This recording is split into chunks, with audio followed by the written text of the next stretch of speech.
Bonjour, ici Mathieu Ludovox.fr, bienvenue dans ce Ludo Chrono. Aujourd'hui, je vais vous parler de Après-ski, qui est un jeu pour 2 à 8 joueurs et joueuses de 7 ans et plus, et des parties d'environ 30 à 45 minutes. Dans ce jeu, les joueurs et les joueuses essayent de faire du ski et essayent de descendre le plus de pistes possible pour gagner des étoiles.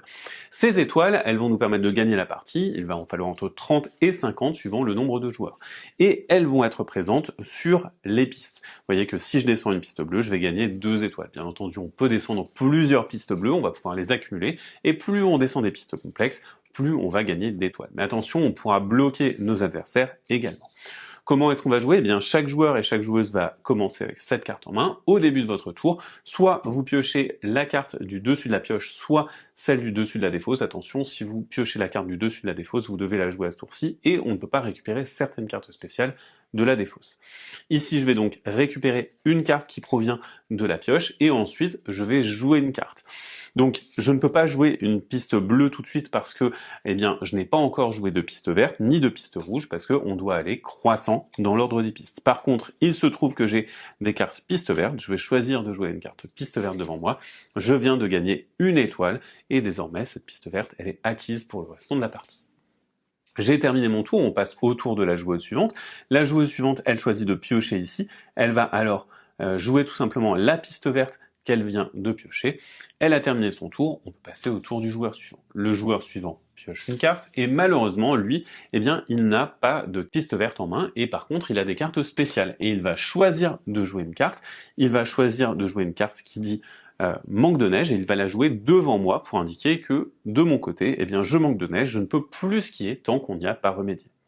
Je vais alors jouer mon tour. De mon côté, je vais piocher une carte, et il se trouve que j'ai une carte neige fraîche. Cette carte neige fraîche, elle va me permettre d'annuler cette carte-là. On va alors venir défausser ces deux cartes. Désormais, je pourrai jouer des cartes pistes. On va donc pouvoir jouer petit à petit des cartes pistes pour accumuler les étoiles.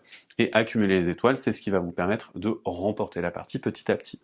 Pour remporter la partie, il va vous falloir un certain nombre d'étoiles, mais également avoir descendu les 5 niveaux, donc verte, bleu, rouge, noir et slalom, ce qui va vous permettre d'avoir un maximum d'étoiles. Attention, il y a d'autres cartes spéciales.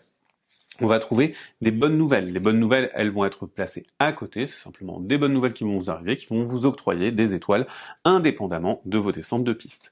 On a également des cartes moniteurs. Ces cartes moniteurs, elles vont nous permettre de sauter des niveaux. Par exemple ici, vous voyez, j'ai 1, 2, 3. Normalement, je dois jouer une carte piste noire si je veux progresser, mais ici, eh bien, j'ai la possibilité de jouer une carte slalom, donc de passer des niveaux. Par contre, on a même la possibilité de jouer 2 cartes identiques grâce à un moniteur. On va avoir d'autres cartes spéciales qui vont notamment être jouées devant les joueurs et qui vont empêcher les joueurs de jouer pendant un tour. Donc simplement, lorsqu'on a l'une de ces cartes devant soi, on va passer son tour et venir simplement défausser la carte. Parmi les autres cartes qu'on va trouver, il y a des pistes fermées. Donc on va simplement fermer certaines pistes, on va empêcher les joueurs de jouer sur ces pistes-là. Par contre, évidemment, il y a des cartes pistes ouvertes qui vont permettre de défausser les pistes fermées. On a également des cartes écho qui vont permettre de voler des cartes à nos adversaires, et deux cartes un petit peu particulières, le Yeti et la descente au flambeau. Elles fonctionnent un petit peu de la même manière, elles sont assez particulières. Pour le Yeti, eh bien, tout le monde va défausser sa main, va repiocher cette carte, et ensuite le joueur ou la joueuse qui a joué le Yeti va rejouer un tour. Pour la descente au flambeau, on va tous s'échanger notre main de carte avec notre voisin de gauche, donc on va simplement passer les cartes à notre voisin de gauche et récupérer celles de notre voisin de droite, et la personne qui a joué la descente au flambeau va rejouer immédiatement après. On continue comme ça de tour en tour jusqu'à la fin de la partie. La fin de la partie, elle est déclenchée lorsqu'un joueur a un nombre suffisant d'étoiles et qu'il a descendu tous les niveaux. Alors, il va annoncer touchous, et lorsqu'il annonce touchous, eh bien, s'il a bien le bon nombre d'étoiles en fonction du nombre de joueurs et également qu'il a descendu tous les niveaux, il a gagné la partie. Sinon, il va perdre un certain nombre d'étoiles et la partie va continuer. Voilà pour le principe d'après-ski. Après-ski, c'est donc un jeu dans lequel vous allez enchaîner les pistes pour essayer de descendre des pistes de plus en plus audacieuses et gagner de plus en plus d'étoiles. Maintenant, à vous de jouer et à bientôt sur ludovox.fr.